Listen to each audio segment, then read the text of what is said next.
এক হুজুর ছিলেন, বুজুর্গ হুজুর। ওই বুজুর শীতকালে দিন হুজুর পাহাড়ি এলাকায় মাদ্রাসা, তো পাহাড়ি শিয়ালে শেষ রাত্রি ডাকতেছে, ধুম মানে সন্ধ্যা রাত্রি ডাকতেছে, ধুমা আবেগে ডাকতেছে।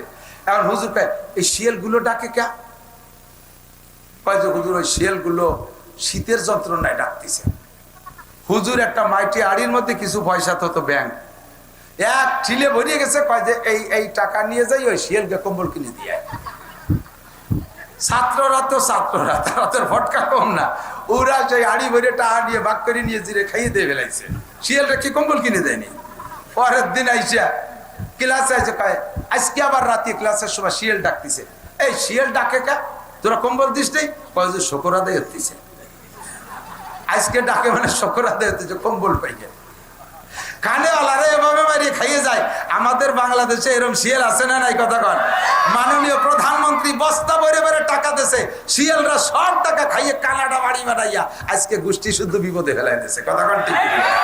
একটা ফিরাউন চলে গেছে মুসা নবীর জামানায়, ওই ফিরাউনের স্বভাবের মানুষ এখনো দুনিয়ায় আছে না? না, ফিরাউন মুসা নবীকে দুনিয়ায় আসতে দেবে না, এই জন্য ওই সময়কার নবজাতক শিশু বাচ্চাদেরকে হত্যা করত ফিরাউন।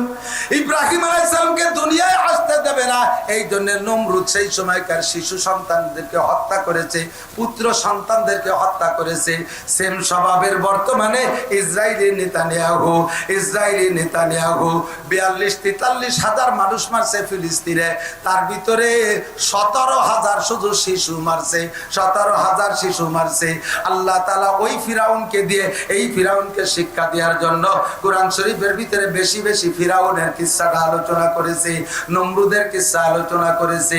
যত আমলীয় আলোচনা আছে তার মধ্যে বেশি আলোচনা হয়েছে কোরআন শরীফের ভিতরে নামাজ। জোরে বলেন কোনটা? কোন ইবাদত? নামাজের আলোচনা 82 বার। ইম্পর্টেন্ট বিদায় তো 82 বার, নাকি বলেন? নামাজের আলোচনা 82 বার হয়েছে।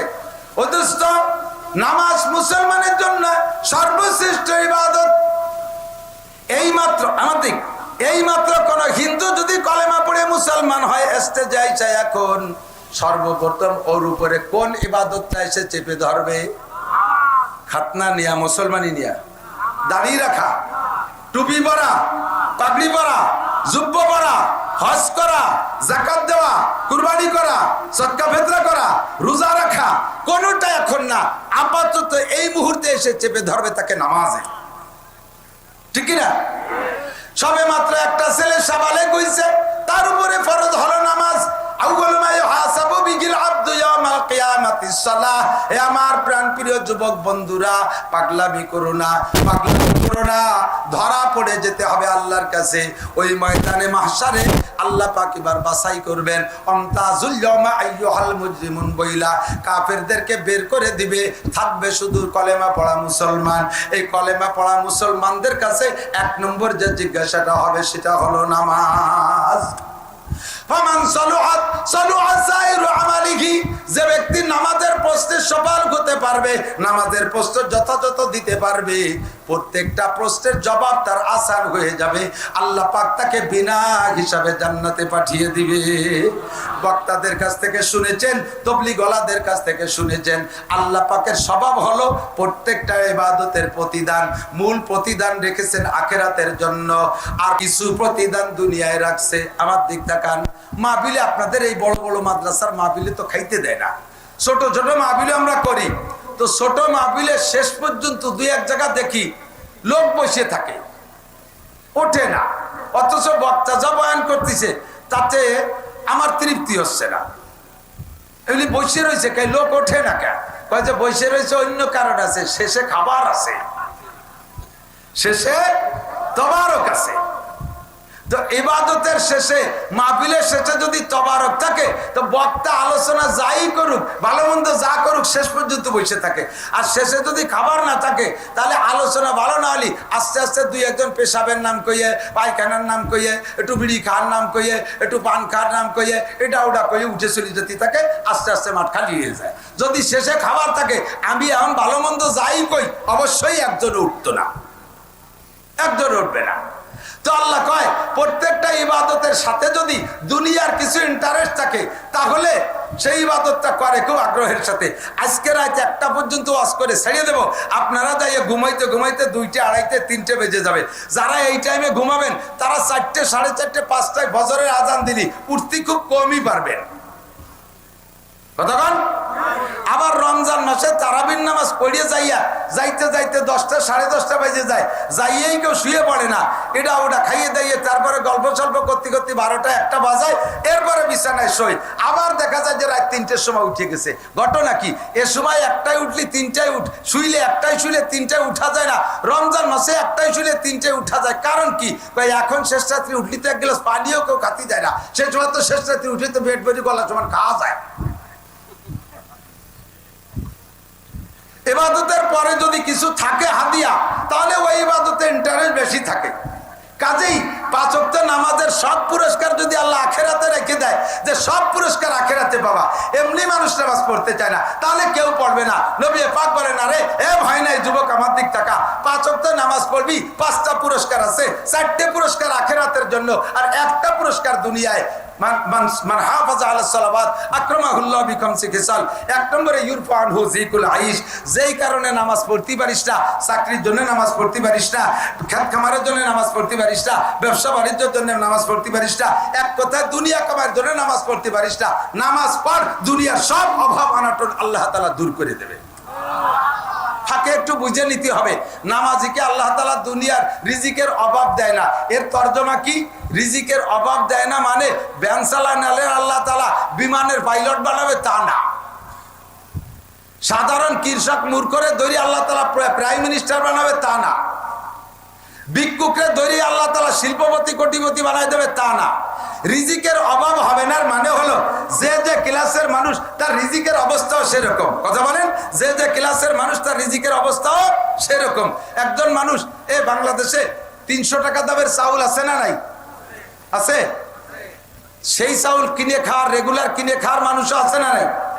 আবার 40 টাকা দামের চাউল আছে না নাই? তা কিনে খাওয়ারও মানুষ আছে না নাই? 40 টাকা দামের যারা চাউল খায়, এরা যদি নামাজ পড়ে তাহলে জীবনেও তাদের 40 টাকা দামের চাউলের অভাব হবে না।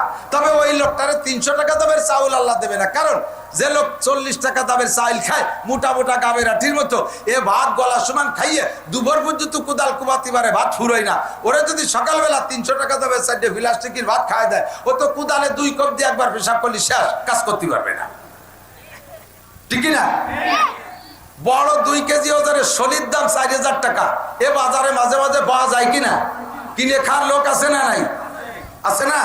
আল্লাহ তো যেই লোকটা 2000 টাকা 4000 টাকা দামের শৈল কিনে খাইতে পারে, এই লোকটা যদি নামাজি হয় আল্লাহ তাআলা তার সেই রকম শরীর অভাব রাখবে না কোনোদিন। যেই লোকটা শৈল কিনে খাতে পারে না, রেগুলার টাকি মাছ কিনে খায়, এ যদি নিয়মিত নামাজ পড়ে আল্লাহ তাআলা তার টাকি মাছের অভাব রাখবে না। যে লোকটা ডেলি 1 কোটি টাকা ইনকাম করে, ও যদি নিয়মিত নামাজি হয় আল্লাহ তাআলা তার ডেলি 1 কোটি টাকা ইনকামের ব্যবস্থা দরজা খোলা রাখবে।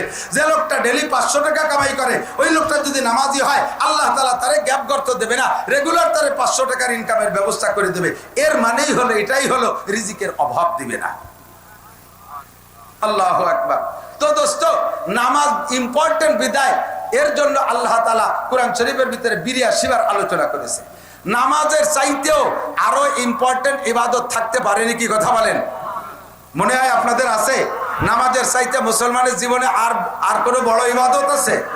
নাই। কিন্তু কার্যক্ষেত্রে জায়গা বিশেষ নামাজের চাইতেও কোনো কোনো ইবাদতের গুরুত্ব বেশি হয়ে যেতে পারে। যেমন আমার দিক তাকান, নামাজ এমন গুরুত্বপূর্ণ ইবাদত যে নামাজকে কোনো অবস্থাতেই মিস করার সুযোগ নেই। রোজাও ফরজ, হজও ফরজ, যাকাতও ফরজ। যারা হজ করছেন 2-1 হাজী সাহেব থাকলে সাক্ষী দিতে পারেন। ইদানিং তো হজও সহজ হয়ে গেছে। আরাফাতের থেকে মুজদালিফায় গাড়িতে নেয়, আবার পায়ে হেঁটেও যায়। আমি 13 সালে প্রথমবার যুবক থাকতে গেছি, সেই সময় সিদ্ধান্ত নিলাম যেহেতু শক্তি সবল থাকতে হজে আসছি, এবার হজটা পুরো পায়ে হেঁটে করব। আমরা 3 জন এক জোট বাঁধছি। আরাফাতের মুজদালিফায় গেছি হাইটা 11 কিলোমিটার। মাগরিবের পরে আজান দেওয়ার পরে রওনা দিতে হয়। আরাফাতে মাগরিব পড়া যাবে না, রাস্তায়ও পড়া যাবে না, মুজদালিফায় যাইয়ে মাগরিব পড়তে হবে। আগে মাগরিব, সাথে সাথে ঈশার নামাজ, 2 ওয়াক্তের নামাজ একসাথে পড়তে হয় মুজদালিফায় যাইয়া। আর জায়গাটা এত গুমসান, এত ভিড় যে মাগরিবের পরে আরাফাত থেকে রওনা দিয়ে একসাথে 300 মিটার রাস্তা দিয়ে কোটি খানিক মানুষ রওনা দেয়। আটা লাগে না, মাইল তিনিক হাঁটা লাগে না, পড়িয়ে না গেলি হয় খালি সুজায় দাঁড়ায় থাকতে হবে, অনায়াসে গোষ্ঠী তালে থাকতে থাকতে আস্তে আস্তে যাইতে থাকবে। ইচ্ছে করে একটা কদম হাঁটার কায়দা নেই। এইভাবে রাত 11টা পর্যন্ত হাইটা মুজদালিফায় যাইয়া মাগরিব আর ইশা পইড়া এরপরে ওখানে একটু শুইতে হয় ফ্লোরের উপরে। কিচ্ছু নাই, বেড বিছানা নাই, ঘরবাড়ি কিছু নাই, পাকা রাস্তার উপরে পাথরের গায়ে গা দিয়ে শীত হয়ে শুয়ে থাকবেন। এরপর পিঠ গরম হয়ে যায়, এরপরে উঠে ফজরের নামাজ পড়িয়া আবার ওখান থেকে রওনা দিতে হবে শয়তান মারতে জামরা। 4 কিলোমিটার, 5 কিলোমিটার, 6 কিলোমিটার যে যত দূর অবস্থান করছে সেখান থেকে সেটুক হাইটা এরপরে শয়তানরে মাইরিয়া নাফাক দুটে সুড়ঙ্গ রাস্তার ভিতর দিয়ে মক্কায় যেতে হবে 4 কিলোমিটার। ওইটুক হাইটে যাইয়া এরপরে যারা গাড়িতে গেছে তারা যে মাতাফের ভিতরে অল্প জায়গায় তওয়াফ করতেছে, আপনি হেঁটে যে পিছনে পড়ে যাবেন, নিচে আর জায়গা পাবেন না। মসজিদের মধ্যে দিয়ে ঘুরতে হবে, একটা গুল্লি দিয়ে আসতে 1 কিলোমিটার, 7 গুল্লি দিতে 7 কিলোমিটার, ওখান থেকে এরপরে সাফা মারোয়া 450 মিটার, এই টুকরে 7 বার যাইতে আসতে এ পর্যন্ত আপনার জীবনে এত পরিশ্রম হবে, সারা জীবনেও কোনোদিন এরকম পরিশ্রমের কাজ করেন নাই। বিষয়টা হজ, বিষয়টা কি হজ। এখন হজ আল্লাহর হুকুম পালন করতে যাইয়া এই পরিমাণ পরিশ্রম হয়ে গেছে বিদায় আপনি জোহর হয়ে গেছে, খাটাখাটি করতে করতে জোহর হয়ে গেছে। এখন কি আল্লাহরে কইতে পারবেন, আল্লাহ তোমারই তো হজ করতে, সেই বাংলাদেশে এত খাটি পিটি আইছি আর আইটি এত কষ্ট করছি, আজকে জোহরের নামাজ পড়বো না? সুযোগ আছে? ছাড়ার কায়দা আছে? কোনো অনুমতি আছে? 2 কোটি টাকা জাকাত নিয়ে বেরোইছেন, সারা গ্রাম ভরে বাড়ি বাড়ি যে জাকাত দিয়ে জোহরের সময় ক্লান্ত হয়ে গেছেন, হাইটে হাইটে জাকাত দিতে দিতে। জাকাতও ফরজ, এই ফরজটা আদায় করতে যাইয়া এত ক্লান্ত হয়ে গেছেন, এখন আপনি হাইটে টান টান হয়ে শুয়ে পড়ছেন, আল্লাহ আমি জোহরের নামাজ পড়তে পারবো না, তোমার জাকাত দিতে যে আবার কষ্ট হয়ে গেছে। সুযোগ আছে? কথা বলেন। এবার রমজান মাসে 17 ঘন্টা জ্যৈষ্ঠী মাসে রোজা, রাত 3টায় খাইছেন আর 7টায় ইফতারি, এই 17 ঘন্টা রোজা রাইখা কি পরিমাণ কষ্ট হয়েছে। আবার সন্ধ্যার আগে আসরের পরে 22 কিলোমিটার বাইসাইকেল চালাইছেন খরার মধ্যে দিয়ে, ইফতারিতে যাইয়া কেমন লাগে তা তো সবাই জানে। ইফতারি খাইয়ে দিয়ে সাপে আদারের মতো কেলাই গোড়ই পড়ছেন। এবার ডাকতে হয় চল রোজা ইফতার করছি, নামাজ পড়ে যে কথা কয়ে না রোজা ছিলাম, ওর সাথে কথা কয় নে, সে তো রোজা ছিল। মাগরিবও ভরে নাই, টান টানে শুয়ে রয়েছে। এই মাগরিব নামাজ না পড়িয়া রোজাতে নামাজ না পড়ার কোন সুযোগ আছে? ঈশার সময় আজান হয়েছে, চল যাই তারাবি পড়ে আসি, কথা কয়ে না রোজা ছিলাম। তাহলে এক রোজার বাহানা দিয়ে 2 ওয়াক্তের নামাজ নাই, একটি সুযোগ আছে নাকি? কথা বলেন। তাহলে নামাজ এমনই ইবাদত, এই ইবাদত অন্য কোনো কিছুতে যত পরিশ্রম হোক ছেড়ে দেওয়ার সুযোগ নাই।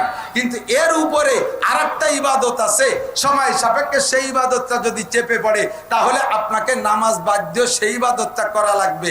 এমন একটা ইবাদত আছে, সেই ইবাদতটার গুরুত্ব জায়গা বিশেষ নামাজের চাইতে বেশি, যার কারণে আল্লাহ তাআলা ওই ইবাদতের কথা কুরআন শরীফের ভিতরে 682 বার আলোচনা করেছে।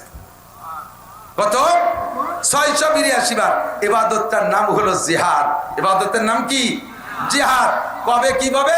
খন্দকের যুদ্ধে যখন যুদ্ধ হতে যাচ্ছে, মক্কা থেকে কাফেররা আসতেছে মদিনার উপরে আক্রমণ করবে, নবী পাক সাল্লাল্লাহু আলাইহি ওয়াসাল্লাম সাহাবায়ে কিরামদেরকে নিয়ে খন্দক খনন করার সিদ্ধান্ত নিলেন। এই খন্দক খননের কাজ শুরু হয়ে গেছে।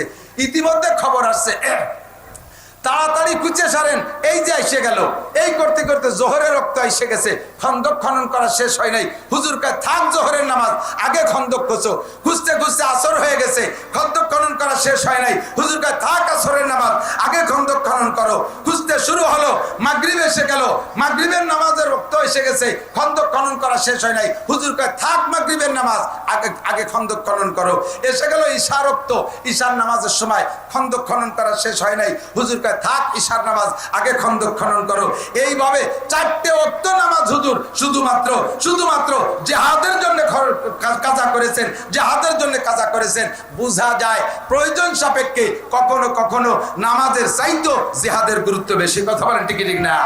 ও দোস্ত, এবার জিহাদের আলোচনা আছে 682 বার। যদি কোনো ব্যক্তি এই জিহাদ সংক্রান্ত আলোচনা হইলে উলামায়ে কিরাম জিহাদের প্রতি উদ্বুদ্ধ করার জন্য, উৎসাহিত করার জন্য যদি আলোচনা করে, আর এইটাকে যদি জঙ্গিবাদী বলে বলে, এইটাকে যদি কি বলা হয় হরকত বলে, এইটাকে যদি আল কায়দা বলে ধিক্কার দেয়, তাহলে ওই লোকটা বেঈমান হয়ে যাবে। 682টা আয়াতকে অস্বীকার করা হবে, অথচ কোরআন শরীফের একটি আয়াতকে অস্বীকার করলে ওই লোকটা কাফের হয়ে যায়। ক্বালা রাসূলুল্লাহ সাল্লাল্লাহু আলাইহি সাল্লাম মা আমানা বিল কুরআনে মান ইস্তাহাল্লা মাহারিমাহু, যে ব্যক্তি কোরআনের একটা আয়াত অস্বীকার করে ওই লোকটা পুরো কোরআনকে অস্বীকার করলো, আর কোরআনকে অস্বীকার করলে লোকটা কাফের হয়ে যায়। আর কাফের হয়ে গেলে কি হয়, ওই লোকটার স্ত্রী তালাক হয়ে যায়। আপনি কাফের হয়েছেন, আপনার স্ত্রী কাফের হয় নাই, বিয়ে ভেঙে গেছে। বিয়ে ভেঙে গেলে কি হয়েছে, এরপরে ওই স্ত্রী নিয়ে ঘর করলে জিনার গুনাহ হবে। এই স্ত্রীর গর্ভে যদি কোনো সন্তান হয়, ও সন্তান জারজ সন্তান হবে, হারামজাদা হবে, ওইটা জারির বাচ্চা পয়দা হবে। আপনি যদি বিনা তওবায় আবার কলেমা পড়ে মুসলমান না হয়ে মারা যান, আপনাকে জানাজা পড়ানো যাবে না, আপনার দাফন করানো যাবে না মুসলমানের কবরস্থানে, আপনার কাফন করানো যাবে না। আপনি মুসলমানের খাতার থেকে মায়ের বাংলাদেশ সহ বিশ্বের প্রান্তে প্রান্তে মুসলমানদের ভিতরে এই রোগটা বিরাজ করতেছে।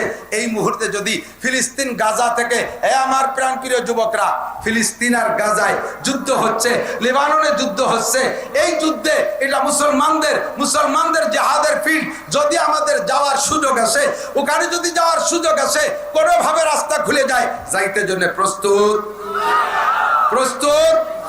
একটা তাকবীর হবে, এখান থেকে বক্সিং দিয়ে একটা তাকবীর হবে, হাত এরকম করলে দুর্বল হয়। Boxing ready? নারায়ে তাকবীর। বিশ্বের মুসলিম জাকি বিটিকে কিল দিয়ার মতো, বিটিরা কিলের মুবত করে কিলে বক্সিং। হ্যাঁ, বক্সিং ধরতে দিয়ে আমার দিক থেকে এই দেন বক্সিং ধরা, বক্সিং। ইহুদিদের দালালরা, জো বাইডেনের চালারা, খ্রিস্টানদের আস্তানা, ইহুদিদের আস্তানা, নেতানিয়াহুর চামড়া। কেন শুয়ারের চামড়া আমরা তুলতে যাবো কেন? কি খবর তাই জায়গা? নেতানিয়াহুর চামড়া কুত্তই কামড়া, নেতানিয়াহুর চামড়া, নেতানিয়াহুর চামড়া। নারায়ে তাকবীর। যার সুযোগ পাবেন না, তবু এই যে হাত উঁচিয়ে যে নারায়ে তাকবীর দিয়েছেন, এর বদৌলতে আল্লাহ তাআলা সত্যি যদি লাইন করে দেয়, যাইতে রেডি? এখনই ব্যাগ আনতে যেতে হবে না, বাড়ি টাকা আনতে যেতে হবে, লুঙ্গি পাল্টাতে যেতে হবে, এই বরাবর এটি চলে যাবো পশ্চিম দিক। রেডি? এই দরদের কারণে কিয়ামতের ময়দানে বদরি সৈনিকদের সাথে জান্নাতে যাবেন। বড় বিপদের মুহূর্তে আছি আমরা। ওয়াজ কি করব খুঁজে পাই না, টের পাই না। মহা সংকটে, বিশেষ করে আমরা গোপালগঞ্জে হুজুররা বড় বিপদে, জানেন না। একদিকে আমরা সারা বাংলাদেশের হুজুর, আমাদের সারা বাংলাদেশের হুজুরা একদিক, আমাদের সরকারের পতনের জন্য সারা বাংলাদেশের হুজুররা মিলে সব একদিক। এর কারণে গোপালগঞ্জে আওয়ামী লীগরা আমাকে হুজুরকে বিশ্বাস করে না, কয় যে ইন্দ্রাও তো সেই হুজুরির হুজুর। সারা গোপালগঞ্জের সব মাদ্রাসা ঘুরিয়েছি, সব থানায়, প্রত্যেক এলাকায় একটা মহামারী ঢুকছে। এই বিবেচনা করে মাদ্রাসাগুলোর কালেকশন বন্ধ করে দিচ্ছে। মুষ্টি চাল দেবে না, যাও হুজুরা ইউনুস কাকার কাছে, আমাকে ইউনুস কাকার কাছে পাঠাই দিচ্ছে। যাও খালেদার আসলের তলে, দিবে জম্মের দিয়া।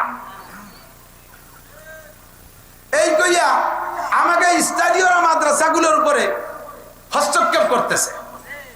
আবার অন্যান্য জেলার সবাই কয় কি, আরে গোপালগঞ্জে হুজুর, ও গোপালগঞ্জের বিলেই আমলিক করে, ও জায়গা করে নবী রসুল আসলেও সে আমলিক করে, ও বিশ্বাস করে লাভ নাই। একদিকে বাড়ির বাড়ির মানুষ বিশ্বাস করে না, আর একদিকে বাইরের মানুষ বিশ্বাস করে না, তো মারবো কি খাইয়ে? বেশি কিছু বলতে চাই না, বললে এই যে দাঁড়ায় রয়েছে, টাওয়ার দাঁড়ায় রয়েছে, ওরা তো দুনিয়া ভরে ছড়াই দিবে না।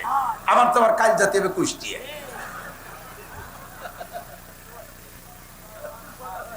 কি করবো, মহাবিপদে আছি। রোটাক বাটুস্কুট। নবী আলাইহিস সালাম মক্কায় ছেলে মদিনায় গেছে, মক্কার মাটির টান জীবন ভরে হুজুরের বুকের মধ্যে ছিল। কথা কোন ঠিক না? মদিনায় যায় আল্লাহর হুকুমে, ফিরে ফিরে মক্কার দিক তাকায়। আবার 10 বছর পরে সেই মক্কা ভূমিতে হুজুর চলেও আসছেন, বিজয় করছেন, কিন্তু জীবনের শেষ কাটাইছে মদিনায়। হিজরতের মর্যাদা আলাদা সেই হিসাবে। মাতৃভূমির টান সবাই থাকে। আমরা হুজুররা কওমি মাদ্রাসা চালাইতেছি, আপনারা আমাদেরকে রাজনৈতিক দিক দিয়ে কোনো ভাগাভাগি করেন না, ভাগাভাগি করেন না। যারা যেখানে এসে যা করতেছে করুক।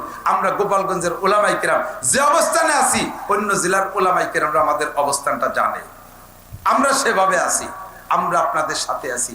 আজকে আমাদের পর রাগ কইরা আমাদের নানান অপবাদ দিয়ে তাড়াই দিলেন, চলে গেলাম। আপনার আবার একদিন সুদিন আসবে, সেই দিন যদি কোনোদিন আসে, সেই দিন এই মাদ্রাসাগুলো চালাবে কিনা, আমাদের প্রতিষ্ঠান আমাদের চালাইতে হবে। আমরা উলামায়ে কেরামকে, ধর্মীয় কোনো একটা অংশকে নিন্দা ধিক্কার দেব, ঠিক আছে তো? ইনশাআল্লাহ আপনারা থাকবেন মিলেমিশে, আল্লাহ তাআলা তৌফিক দান করে। কোরআন শরীফের ভিতরে যে বিষয়গুলো সবচেয়ে বেশি আলোচনা, তার 2-3টে বললাম। 3 নম্বর একটা বিষয় হলো, সেটা হলো আল্লাহ পাক রব্বুল আলামিন 62 বার আলোচনা করেছেন, সেটা হলো তাকওয়া। তাকওয়া সংক্রান্ত 2-3টে আয়াত আমি পড়েছি, মাত্র তার তরজমা বলেই দোয়া করে দেব, বিরক্ত করব না আপনাদেরকে। আল্লাহ পাক রব্বুল আলামিন বড় মহব্বতের সাথে ডাক দিয়ে আপনাদেরকে বলেন, ইয়া আইয়ুহাল্লাযীনা আমানুত্তাকুল্লাহ। এ যুবক আমার দিক, হে অন্ধ জগতের অটল বিশ্বাসী পাগলরা, আপনাদেরকে আল্লাহ তাআলা অন্ধ জগতের অটল বিশ্বাসী পাগল বলে ডাক দিয়েছেন। বলেন আলহামদুলিল্লাহ।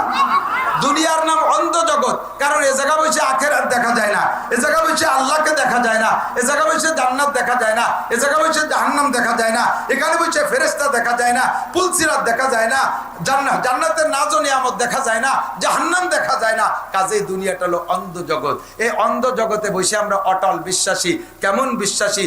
আমার যুবক, বহুত যুবকরা আছে, নামাজ পড়ে না, কালাম পড়ে না, মদ গাঁজা ইয়াবা ফেনসিডিল খায়, আবার মাঝে মাঝে দুর্গা পূজা, কালী পূজা, সরস্বতী পূজা, লক্ষ্মী পূজায় যাইও সে জায়গা উদ্বোধন করে দিয়ে আসে, তাকে সাথে সহযোগিতা করে। অথচ এই মুসলমানের যুবক, মুসলমানের সন্তান, তার সামনে যদি বিশ্ব নবীকে কেউ গালি দেয়, আল্লাহর কোরআনের সাথে যদি বেয়াদবি করে, ওই যুবকের দেহের ভিতরে 1 ফোঁটা রক্ত থাকতে তার প্রতিশোধ না নিয়ে বাড়ি ফিরবে? জোরে বলেন, ফিরবে? কাজেই আপনি অন্ধ জগতের অটল বিশ্বাসী এবং আপনি পাগল। দুনিয়ার সব নাজ ও নিয়ামত ছেড়ে দিয়ে, দুনিয়ার ভোগবিলাস ছেড়ে দিয়ে এক আল্লাহকে ধরে বসে আছেন, যার কারণে নানান নিন্দা মন্দ শুনতেছেন, অনেক শক্ত মন্দ আপনি সহ্য করে যাচ্ছেন, দুনিয়ার অনেক ভোগবিলাস থেকে বঞ্চিত হচ্ছেন, একমাত্র আখিরাতকে বিশ্বাস করে। যেটা পাগলের স্বভাব, পাগল তার বাড়ি 10 তলা দালান ফেলাই তুইয়া রাস্তায় দিয়ে মাটি দিয়ে গড়ি খেয়ে বেড়ায়, দুনিয়ার সমস্ত ভোগবিলাস ফেলে দিয়ে। পাগলেও যা করে আপনারাও তাই করেন। আল্লাহ পাক আপনাদেরকে অন্ধ জগতের অটল বিশ্বাসী পাগল বলে ডাক দিয়ে বলেন, ইত্তাকুল্লাহ, ইত্তাকুল্লাহ। বড় একটা দামি কথা, ইত্তাকুল্লাহ। ভয় করো কাকে? আরে ভয় করবো কাকে? লা নাকাবু আহাদান ইল্লাল্লাহ। আল্লাহ ছাড়া কেউকে ভয় করব? দুনিয়ার অনেককে ভয় করি, আগুনরে ভয় পাই। কেন? পোড়াইয়ে মেরে ফেলবে। আগুনের ভিতরে পড়ে গেলাম, পুড়িয়ে গেলাম, মরে গেলাম। মরার পরে কে আর আগুনরে ভয় করা লাগে? দুনিয়ার আগুনরে। এরে সাপরে ভয় পাই, কেন? ও কামড় দিলি মরে যাব। আচ্ছা দিয়েই দিল কামড়, মরিও গেলাম। মরার পরে কে আর ওই সাপরে ভয় করা লাগে? বাঘরে ভয় পাই, কেন? ও ধরে ছিঁড়ে বুড়ে খেয়ে মেরে ফেলবে। আচ্ছা ধরাই পড়ে গেলাম বাঘের কাছে, ছিঁড়ে বুড়ে খেয়ে মেরে ফেললো আমাকে, আর কি ওই বাঘরে ভয় পাওয়া লাগে? এ সমস্ত ভয় সাময়িক, এ সমস্ত ভয় সাময়িক। পুলিশে ভয় পায়, ধরে জেলে দেবে, আর সরকারে ভয় পায়, মামলা দিয়ে আটকায় দেবে। এটা কিছুক্ষণের জন্য, কিন্তু ভয় পাও ওই আল্লাহকে, যেই আল্লাহকে ভয় পাওয়া লাগবে কিয়ামত পর্যন্ত নয়, শুধু অনাদি অনন্তকাল। তার সামনে দাঁড়িয়ে, এ আমার প্রাণ প্রিয় যুবক, আমার মুরব্বী বাবারা, 4টি প্রশ্নের জবাব আল্লাহর সামনে দাঁড়ায় দিতেই হবে। কথা বলেন, হবে কি হবে না? দুনিয়ার মানুষের সামনে মানুষের জবাব দিতে তাই আটকে যায়। বর্তমানে কি জবাজবি চলতেছে তা জানি না, কয় কারে কিরম ধরে ধরে কিভাবে আটকায়, কি জিজ্ঞেস করতেছে জানি না। বাকি 16 বছর আগে ফখরুদ্দিন, ইয়াজউদ্দিন, মঈনুদ্দিন সরকারের সময় মনে আছে নাকি মুরব্বীকে? এ দল ও দল, আমলিগ, বিএনপি সব দলের বড় বড় নেতাকে ধরে ধরে আটকাইছে, মেলা কিছু জিজ্ঞেস করে নাই। আরে যাদেরকে আটকাইছে ফখরুদ্দিন সাহেব কি তাদেরকে জিজ্ঞেস করছে, মিয়া জীবনে কয় ওয়াক্ত নামাজ কাজা করছে তাই কয়ে যাও? এই জিজ্ঞেস করছে? গত রমজানে রোজা রাখো নাই কে? ফখরুদ্দিন কি তাই জিজ্ঞেস করছে? কয়টা হজ ফরজ হয়েছে তা করো নাই কা, এ জিজ্ঞেস করে নাই। বোরকা পরিস নাই, পরে নাই কা তোর বউ, এ জিজ্ঞেস করে নাই। আপনি কেন কাঁচা দিয়ে ইরিদার লাগাইছেন তা জিজ্ঞেস করে নাই। আপনি কেন সুদ খাইছেন তা আপনারা জিজ্ঞেস করে নাই। আপনি কেন কি বলা হয় পরের মাথায় বাড়ি মারছেন তা আপনারা জিজ্ঞেস করে নাই। সব নেতাকে একটা মাত্র প্রশ্ন করছে, আর মালিহি মিন আইনা ইকতাসাবা ফিমা আনফাকা। সিরাগঞ্জে ভাঙ্গা সুটকেন নিয়ে ঢাকা আসলে আর পরে বিশাল ভবনের মালিক হয়ে গেলে, এই যে কোত্থেকে হইলা, আসলে তুমি রিক্সা চালাইতে, আসার পরে তুমি শিল্পপতি হয়ে গেলে, আসলে তুমি গার্মেন্টসের চাকরিজীবী হইয়া, আসার পরে তুমি কোটিপতি হয়ে গেলে, এই টাকা কোত্থেকে পাইলা? মাত্র এক টাকার হিসাব নেছে। কথা বলেন ঠিক কি ঠিক না? আর সমস্ত এ দল ও দল সব দলের নেতারা একটা হিসাব দিতে যে ধরা পড়ে গেছে, মালিকের সামনে 4টি প্রশ্নের জবাব দেওয়া লাগবে। আন উমরিহি ফিমা আপনা, আন উমরিহি ফিমা আপনা। আপনার 70-80 বছরের জীবন কোথায় কতটুকু কাটাইছেন একটু কয়ে যান। সাহস আছে কোন বাপের বেটার? পারবেন বলতে? আমি পারবো না, আমি জবাব দিতে পারবো না।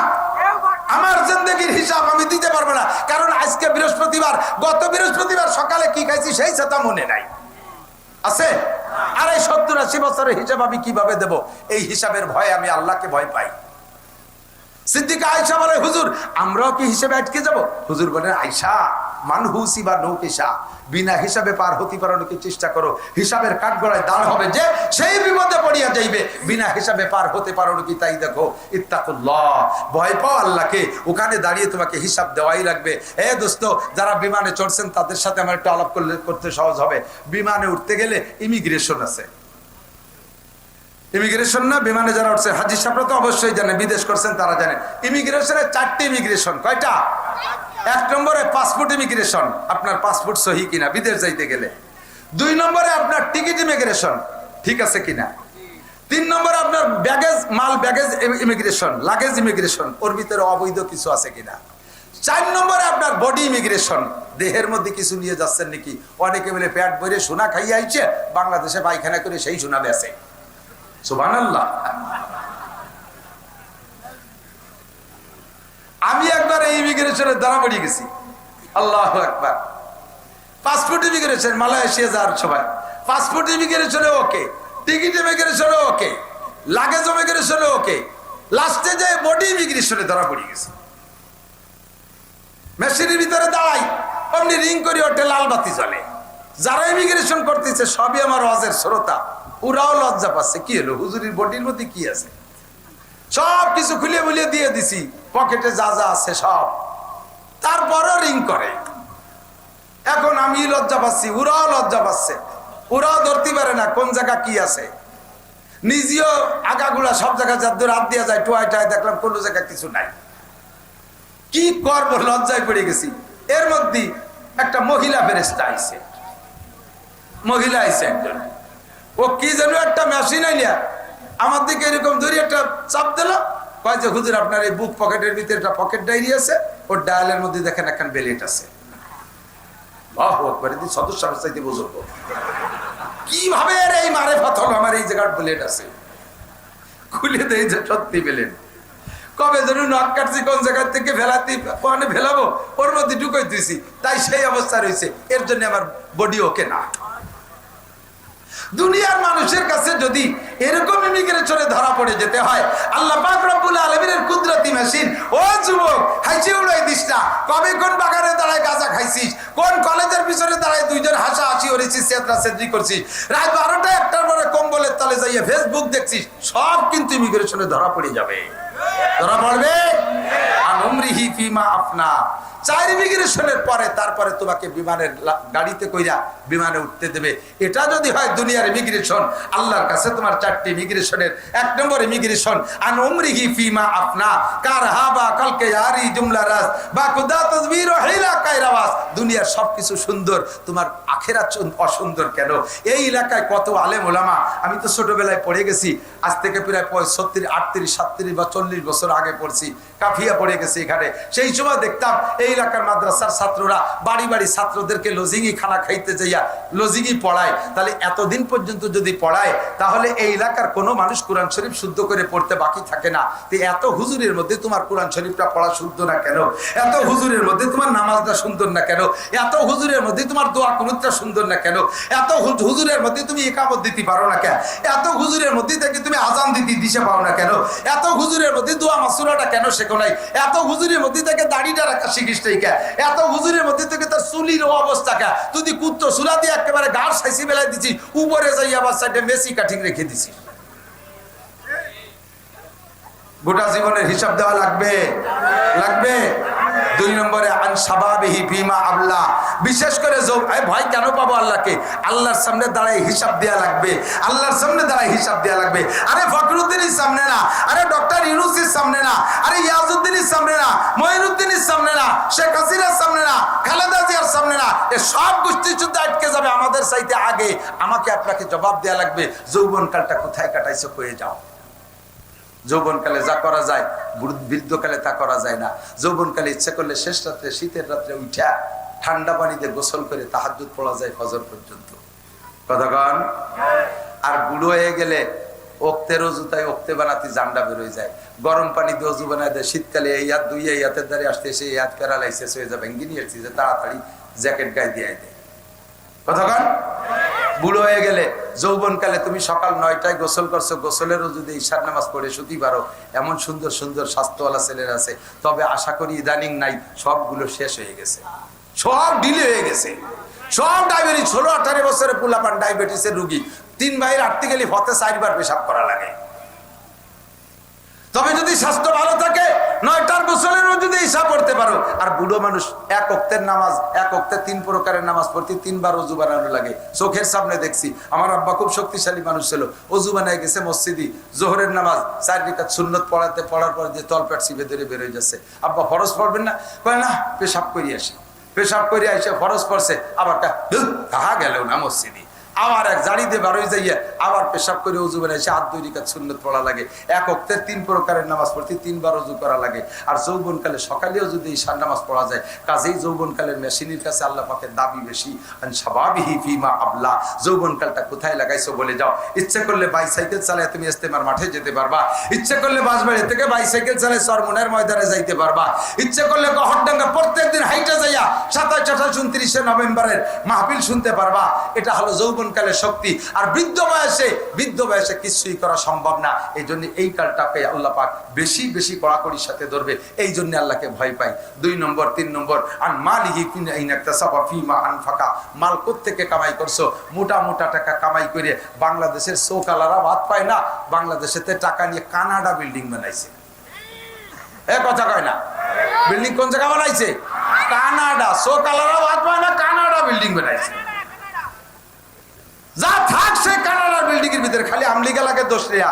যে সময় যারা সুযোগ পায় তারাই সে কানাডা বিল্ডিং বানায়। কথা কোন ঠিক ঠিক না? সাবধান, সতর্ক থাকতে হবে দোস্ত। কিয়ামতের ময়দানে জবাব দেয়া লাগবে। করে বাসবাড়ি মাদ্রাসায় মসজিদ বানাই দিছো, আয়াত করলে কি হবে না? ঘুষ খাইয়া কামাই করে কামা ঘরের গিলাপ দিয়ে দিছো, অর্ধেক নেকিও পাবে না, ঈমান নষ্ট হয়ে যাবে। মিন আইন ইকতাসাবা ফিমা আনফাকা, কোত্থেকে কামাই করেছো, কোথায় খরচ করেছো বলে যাও। 4 নম্বর হলো এইগুলোকে আল্লাহর কাছে জবাব দিতে হবে, সেই ভয় পাই। 5 নম্বর হলো মাজা আমিলা বিমা আলিমা। 2 দিন পর্যন্ত উলামায়ে কিরাম সম্ভবত পাল্টায় কথা বলছে। যা জীবনে প্রয়োজন সবই হুজুরদের বলা হয়ে গেছে। আমার আপনার জিন্দেগিতে যা দরকার গুটে গুটে হুজুররা সবই শুনে দিয়েছে। এই জানা কথাগুলোর পর কতটুকু আমল করছো জবাব দিয়ে যাও। যদি এই জবাবের চিন্তা থাকে, তার নাম হলো ভয়। আল্লাহ পাক রব্বুল আলামিন ইত্তাকুল্লাহ, আল্লাহকে ভয় করো হাক্কা তুকাতিহি, যেমন ভয় করা দরকার। রব্বুল আলামিন, তাকওয়া তো একটা ইবাদত, শুনেছি সব ইবাদতের প্রতিদান তুমি আখিরাতেও দাও, দুনিয়ায়ও দাও। তাকওয়ার বিনিময়ে তুমি কি দাও? আখিরাত তো পাবোই, তাকওয়ার বিনিময়ে আখিরাত পাবো। দুনিয়ায় তাকওয়ার বিনিময়ে কি আছে? 2-3টে কথা মাত্র বলে দোয়া করে দেব। 1 নম্বরে তাকওয়ার বিনিময়ে আল্লাহ পাক বলেন, ওয়া মাইয়াত্তাকিল্লাহা ইয়াজআল লাহু মাখরাজা ওয়া ইয়ারযুকহু মিন হাইসু লা ইয়াহতাসিব। যারা আল্লাহকে ভয় পায়, যার মধ্যে তাকওয়া আছে, আল্লাহ পাক এই ব্যক্তিকে হাজারো বিপদ থেকে তার কুদরতি হাতে ধরে বাঁচাইয়া দেয়। ওয়ারযুকহু মিন হাইসু লা ইয়াহতাসিব। 1 নম্বরে তাকওয়ার বিনিময় দুনিয়ায় হাজারো বিপদ থাকলে তার থেকে বেরিয়ে যাওয়ার পথ পেয়ে যাবা। 2 নম্বরে আল্লাহ পাক ধারণার বাহির স্থান থেকে রিজিকের ব্যবস্থা করে দেবে। দোস্তরে কিসসা সবাই জানেন, ছোট্ট অল্প করে একটু বলি। ইউসুফ নবী আলাইহিস সালাতু ওয়াস সালামকে জুলাইখা জেলখার তার ঘরের মধ্যে আটকাইছে। জুলাইখা ইউসুফ নবীকে আটকাইছে। যুবক আমার দিক, ইউসুফ নবীকে জুলাইখা আটকালো কেন? ইউসুফ নবীকে আল্লাহ পাক এমন রূপ আর চেহারা দিয়েছিলেন, তাফসীরে জালালাইনের মধ্যে লেখে আল্লাহ পাক তাকে গোটা মানব জাতির চেহারার অর্ধেক একা ইউসুফ আলাইহিস সালামকে দিয়েছিলেন। আর যে অর্ধেক, সেই অর্ধেকের অর্ধেক দিয়েছে ইউসুফ আলাইহিস সালামের দাদিরে। তা দাদি আর পুতা মিলে 75%, আর যে চাইরে না তাই সারা দুনিয়া কিয়ামত পর্যন্ত মানুষের জন্য ভাগ হইছে। তারই একটু একটু সবাই ভাগে পাইছি। এর ভাগে এই রূপের ফেলায় যুবকরা একজনের প্রতি একজন আশেক হইয়া কচু গাছের সাথে গলায় দড়ি নিয়ে মরে, টাওয়ারের তেলাফাই পড়ে মরে শহীদ হয়ে যায়। কতক্ষণ? আর ইউসুফ নবীরে পুরো রূপের অর্ধেক দান করছে। তাহলে মানুষটা কেমন ছিল? জুলাইখা ভরা যৌবনের মহিলা, সহ্য করতে না পাইরা ঘরের ভিতরে নিয়ে আটকাইছে। ইউসুফকে তো আল্লাহ তাআলা নবী বানাবেন। যত নবীকে আল্লাহ নবী বানাইছে তাদেরকে আল্লাহ তাআলা যৌবন কাল থেকে না বরক বলে, শিশুকাল থেকে তাদেরকে সেইভাবে গড়ে উঠাইছে। একটাও গুনার ভিতরে তাদেরকে ঢুকতে দেয় নাই। আল্লাহ তাআলা নিজেই পাহারাদারি করে তাদেরকে হেফাজত করে রেখেছে। তো ইউসুফ আলাইহিস সালামকে যখন ঘরে আটকাবে, আগের থেকে তো জুলাইখার প্ল্যান প্রোগ্রাম আছে। ঘরের ভিতরে দরজায় স্বাভাবিকভাবে তালা দেওয়ার ব্যবস্থা থেকে বাইরে দিয়ে ভিতরে তাকে খিল বা সিটকে নি, নাকি বলেন? ভিতরে তালা দেওয়ার ব্যবস্থা খুব কমই থাকে, তো সে সময় ছিল না। তো ইউসুফ যাতে খিল খুলে বেরোয় না যেতে পারে, এই জন্য জুলাইখা আগে মিস্ত্রিদের ভিতর দিয়ে তালারও ব্যবস্থা করে নিয়েছে। ভিতরে নিয়া ঘরের ভিতরে আটকাইয়া টলমলে যুবতী সুন্দরী জুলাইখা, সেও বিশ্ব সুন্দরীদের মধ্যে একজন। আজিজে মেসের মিশরীদের রূপ এখনো পর্যন্ত ভালো, এখনো পর্যন্ত বিশ্বের ভিতরে সবচেয়ে সুন্দরী মিশরী মহিলারা, পুরুষরা। এই জুলাইখা ইউসুফ আলাইহিস সালামের ঘরের ভিতরে নিয়ে গায়ের সম্পূর্ণ কাপড় তার সামনে খুলে ফেলাইছে। একজন কয় আলহামদুলিল্লাহ। কি বুঝা বলছে আল্লাহ, জোরে কন্যা নাউজুবিল্লাহ। আমার দিক তাকান। এহেন মুহূর্তে নির্জনে কোন মহিলা যদি কোন যুবকরে এত ব্যবস্থা নিজের পক্ষ থেকে করে নিয়া এমন একটা পরিস্থিতি সামনে তৈরি করে, ইমান ঠিক রাখা কত কঠিন। যুবক না, বুড়ো মানুষ পর্যন্ত ইমান ঠিক রাখতে পারবে না, ঠিক কিনা? ইউসুফ আলাইহিস সালাতু ওয়াস সালামকে আল্লাহ তাআলা বাঁচাবেন বিদায় তার ভিতরে এমন ভয় সৃষ্টি করে দিয়েছে। এই ভয়ে, আল্লাহর এই তাকওয়া, এই ভয়ে সে বাঁচার জন্য চেষ্টা করতেছে, খুঁজতেছে, উপায় খুঁজতেছে। ইতিমধ্যে দেখে জুলাইখার মূর্তি, জুলাইখা ছিল মূর্তি পূজারী, ওর ওই ঘরের ভিতরে মূর্তি থাকে। সেই মূর্তিকে তো হিন্দুরা যে দেখেন না, সকালবেলা উঠে কুর্নিশ করে, উড়ু উড়ু দেয়, ইত্যাদি ইত্যাদি করে। জুলাইখা ওইভাবে পূজা পাঠ করে। মূর্তিটা ঘরের ভিতরে এই তার রুমের মধ্যে, সেই মূর্তির মুখ মাথা কালো কাপড় দিয়ে বাঁধিয়ে দেওয়া রয়েছে পেছানো। তো ইউসুফ আলাইহিস সালাম বললেন, এইটা কি জিনিস? যে এটা আমার ভগবান, এইটাকে আমি পূজা করি। তার মুখ মাথা কালা কাপড় দিয়ে বাঁধছেন কে? কয় যে এখন যে কাজ করতে যাচ্ছি ভগবানের সামনে, চোখের সামনে এই কাজ করা যায় না, তাই তার চোখ বেঁধে থইছে যাতে ভগবান না দেখে। ইউসুফ আলাইহিস সালাম সুযোগ পেয়ে কয়, তুমি যারে পূজা করো, তোমার ভগবানের চোখ কালা কাপড় দিয়ে বাঁধতে তুলি দেখে না। আমি যার ইবাদত করি তার চোখ কালা কাপড় দিয়ে বাঁধা যায় না। তো তোমার এই মাটি মূর্তির সামনে যদি এই আকাম না করা যায়, আমার ওই আল্লাহর সামনে এই কাম করা সম্ভব? ইন্নী আখাফুল্লাহ, আমি আল্লাহরে ভয় পাই। এর মধ্যে দেখে ইয়াকুব আলাইহিস সালাম, ইউসুফ আলাইহিস সালামের আব্বা ওই ঘরের মধ্যে আঙ্গুল কামড়ায় ধরে বসে রয়েছে, আঙ্গুল কামড়ায় ধরে বসে রয়েছে। এই জায়গায় ইউসুফ আলাইহিস সালামের কাছে ইয়াকুব আলাইহিস সালাম আসার তো কোনো কল্পনাই করা যায় না। ইয়াকুব আলাইহিস সালাম তো জানেও না যে আমার ইউসুফ বাইসি আছে কিনা। বাইরে যে কইছে বাঘে খেয়ে ফেলাইছে, বেঁচে আছে না মারা গেছে তাও জানে না, আর থাকলেও কোন জায়গা আছে তা জানে না। ওই ঘরের মধ্যে ইয়াকুব আলাইহিস সালাম আসলেন কোত্থেকে?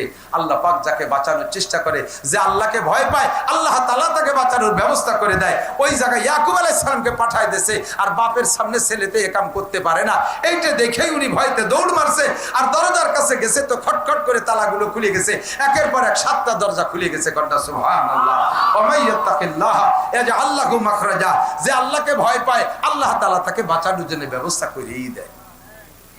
ও দোস্ত, ওয়ার জুখুমিন হাইসুলা ইয়াহতাসিব, ধারণার বাহির স্থান থেকে উত্তম রিজিকের ব্যবস্থা করে দেয়। এরপরে খাটলেন জেল, এরপরে জেল খাটা থেকে বেরোলেন, জেলে তো গেছে জুলাইখার প্ররোচনায়, এরপরে গেছেন জেলে, জেলের থেকে বেরোইলেন, বেরোনোর পরে আল্লাহ তাআলা ধীরে ধীরে সম্মান কোথায় নিয়েছে, ধীরে ধীরে কোথায় সম্মান নিয়েছে, ওই জুলাইখার স্বামী আজিজে মেসের মারা গেছে প্রেসিডেন্ট, এরপরে সেই জায়গায় হযরত ইউসুফ আলাইহিস সালামকে আল্লাহ তাআলা প্রথম বানাইছে খাদ্যমন্ত্রী, এরপরে বানাইছে প্রেসিডেন্ট। কন্যা সুবহানাল্লাহ। জুলাইখা তখন মাসজুল হয়ে গেছে, সরকারি সুযোগ সুবিধা সবকিছু থেকে বঞ্চিত, দীর্ঘদিন পর্যন্ত প্রেসিডেন্টের স্ত্রী থেকে সোনা দানা টাকা পয়সা বহুত জমা করছে, এই সব সহ চলে গেছে বাড়ি। বাড়ি যাইয়া এবার এখনো পর্যন্ত ইউসুফ আলাইহিস সালামের মহব্বত ছাড়তে পারে নাই, ইউসুফের মহব্বত ছাড়তে পারে নাই। ইউসুফ আলাইহিস সালাম তখন তো প্রেসিডেন্ট, এখন জুলাইখা বুড়ো অতি অতি অতি অতি পুজো হয়ে গেছে, চোখের এই পর্দা ঝুলিয়ে এসে চোখও বন্ধ হয়ে গেছে, চোখেও দেখে না, গায়ের চামড়া গরুর গলার মতো ঝুলিয়ে গেছে, হাতের চামড়া এরকম লম্বা হয়ে গেছে, এতখানি ঝুলিয়ে গেছে, কুজো হয়ে গেছে। যেই টাকা পয়সা সরকারি ভাবে নিছিল সব টাকা খরচ করছে ইউসুফ আলাইহিস সালামকে পাওয়ার জন্য। এক একজনের ধরে আর কয়, এই ইউসুফ হিন্দি বলে যায়, ইউসুফের সাথে একটু আমারে দেখা করাই দিবি? কয় যে দেখা করাই দিতে পারি, 50,000 টাকা লাগবে। বিটি মানুষ ফকুই দিয়ে টাকা নিয়ে গেছে, ও টাকা খাইয়ে দিয়ে চলে গেছে। আমাকে চট্টগ্রাম এক হুজুর ছিলেন, বুজুর্গ হুজুর, ওই বুজুর শীতকালে দিন হুজুর পাহাড়ি এলাকায় মাদ্রাসা, তো পাহাড়ি শিয়ালে শেষ রাত্রি ডাকতেছে, মানে সন্ধ্যা রাত্রি ডাকতেছে, ধুমা আবেগে ডাকতেছে। এখন হুজুর কয়, এই শিয়াল গুলো ডাকে কে?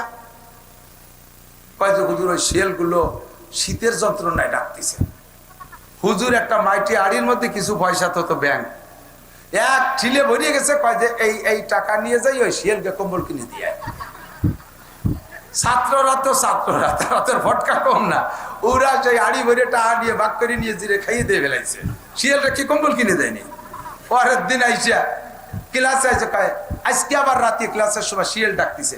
এই শিয়াল ডাকে কা, তোরা কম্বল দিস নেই? কয় যে শকর আদায় হতেছে, আজকে ডাকে মানে শকর আদায় হতেছে, কম্বল পাইছে। কানেওয়ালারে এভাবে মারিয়ে খাইয়ে যায়। আমাদের বাংলাদেশে এরকম শিয়াল আছে না নাই? কথা কন। মাননীয় প্রধানমন্ত্রী বস্তা ভরে ভরে টাকা দিয়েছে, শিয়ালরা সব টাকা খাইয়ে কানাডা বাড়ি বাড়াইয়া আজকে গোষ্ঠী শুদ্ধ বিপদে ফেলাই দিয়েছে। কথা কন ঠিক? নেত্রীর অত দোষ দিতে পারি না। তো জুলাইখার টাকা এইভাবে শিয়ালের খাদেমরা খাতি খাতি সব খেয়ে শেষ করে ফেলেছে। জুলাইখার নিজস্ব বাড়ি নাই, রাস্তার পাশে ছোট্ট একটা ঝুপড়ি করে থাকে। ইউসুফ আলাইহিস সালাম ওই বিশ্বরোড দিয়ে অফিসে যায়, উনার একটা ঘোড়া ছিল, এই ঘোড়াটা পৃথিবীতে আর আসে নাই, ওরকম ঘোড়ার আগেও আসে নাই, পরেও আসে নাই।